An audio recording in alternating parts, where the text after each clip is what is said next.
estudyante nagagraduate sa kolehiyo, pinatay ng adik, may due process?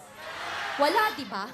So kaya kayo dyan, kayo, nang sinasabi nyo, you are after for human rights, tigilan nyo ho kami.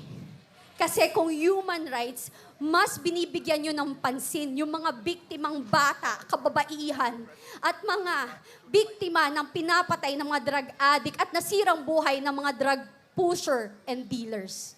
Hindi nanginginigo ako kasi pag ikayo, alam nyo, kapag kayo po ay biktima, hindi nyo alam saan nanggagaling yung galit. Kasi hindi ko maintindihan bakit mas binibigyan ng pansin nila ang mga kriminal.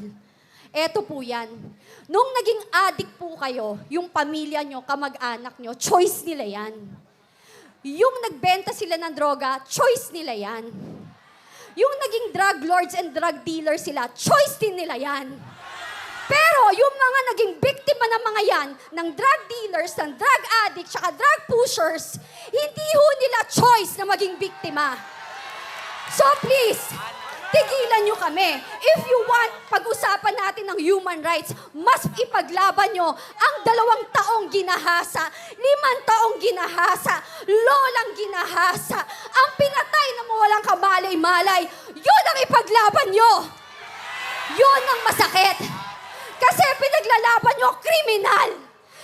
Pinaglalaban nyo mga walang kwenta. I'm sorry, hindi ako. Sorry, not sorry. Kasi napaka-peke. This is not about human rights.